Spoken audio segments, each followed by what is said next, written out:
2026년 1월 13일 화요일 새벽 기도입니다.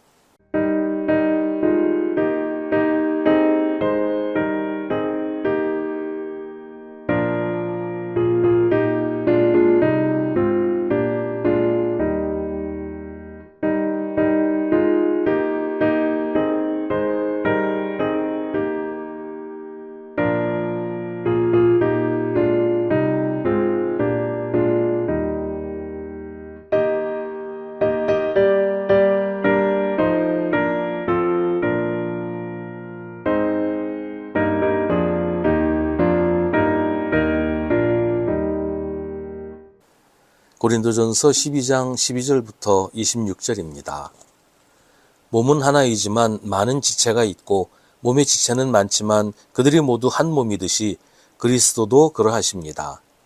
우리는 유대 사람이든지 그리스 사람이든지 종이든지 자유인이든지 모두 한 성령으로 세례를 받아서 한 몸이 되었고 또 모두 한 성령을 마시게 되었습니다. 몸은 하나의 지체로 되어 있는 것이 아니라 여러 지체로 되어 있습니다. 발이 말하기를 나는 손이 아니니까 몸에 속한 것이 아니다 한다고 해서 발이 몸에 속하지 않은 것이 아닙니다. 또 귀가 말하기를 나는 눈이 아니니까 몸에 속한 것이 아니다 한다고 해서 귀가 몸에 속하지 않은 것이 아닙니다. 온몸이 다 눈이라면 어떻게 듣겠습니까? 또 온몸이 다 귀라면 어떻게 냄새를 맡겠습니까? 그런데 실은 하나님께서는 원하시는 대로 우리 몸에다가 각각 다른 여러 지체를 두셨습니다. 전체가 하나의 지체로 되어 있다고 하면 몸은 어디에 있습니까?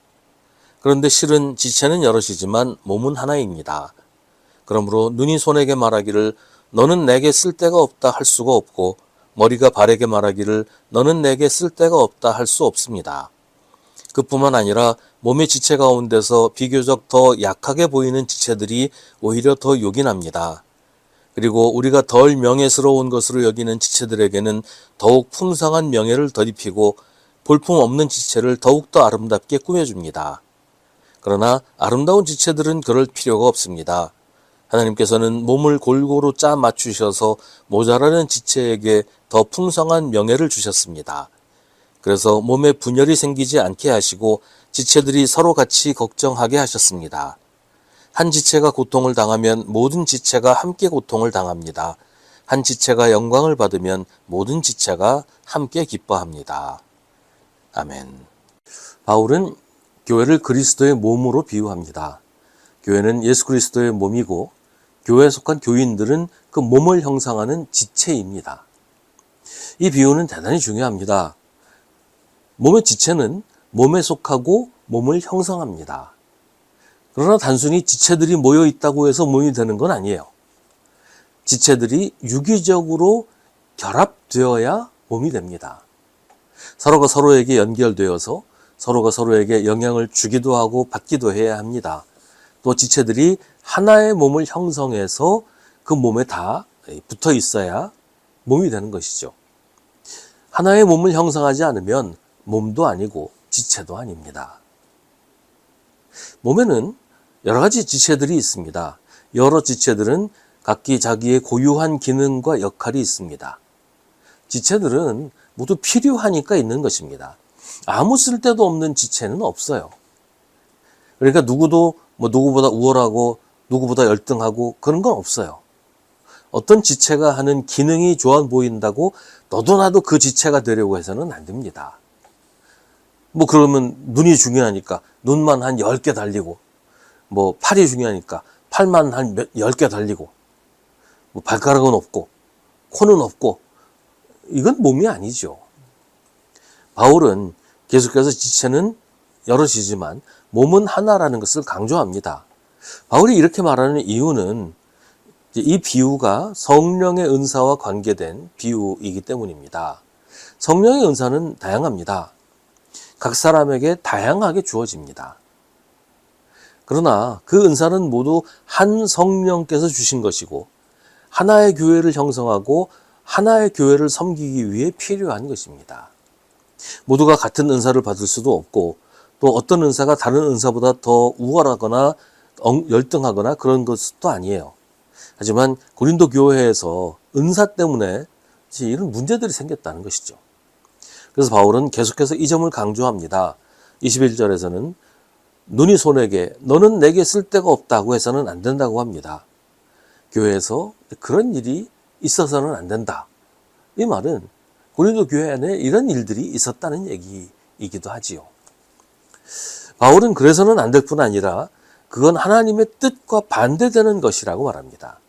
22절에서 몸의 지체 가운데서 비교적 더 약하게 보이는 지체들이 오히려 더 요긴하다고 하는 것은 어떤 은사를 받은 사람들이 다른 은사를 받은 사람들이나 혹은 은사를 받지 않은 사람들을 무시하고 얕보는 것이 잘못된 것이라고 지적하는 겁니다.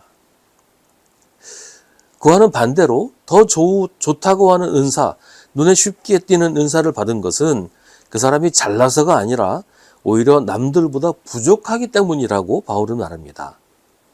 우리가 덜 명예스러운 것으로 여기는 지체들에게 더욱 풍성한 명예를 덧입히고 볼품 없는 지체들을 더욱더 아름답게 꾸며줍니다.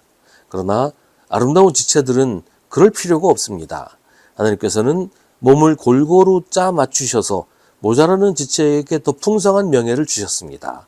그러니까 지금 내가 눈에 잘 띄고 두드러지는 그런 은사를 받았다고 잘난 척하는 사람들은 사실은 부족한 사람이라고 하는 거예요. 바울이 누구를 비난하거나 깎아내리기 위해서 이 말을 하는 것은 아닙니다. 모두가 동일한 교회의 지체들이고 모두가 긴밀하게 연결되어서 하나의 몸을 아름답게 이루어야 한다고 말하는 겁니다. 하나님은 그렇게 해서 몸에 분열이 생기지 않고 오히려 지체들이 서로를 걱정하게 하셨습니다. 이것이 성령께서 교회에 은사를 주신 목적입니다. 한 지체가 고통을 당하면 모든 지체가 함께 고통을 당합니다. 한 지체가 영광을 받으면 모든 지체가 함께 기뻐합니다. 그래야 한 몸입니다. 몸의 한쪽이 아픈데 다른 쪽들은 난 아무 상관없어라고 하면 한 몸이 아니죠. 몸의 어느 부분이 영광을 받을 때 다른 부분들이 시기하고 질투하고 그러면 한 몸이 아닌 거예요.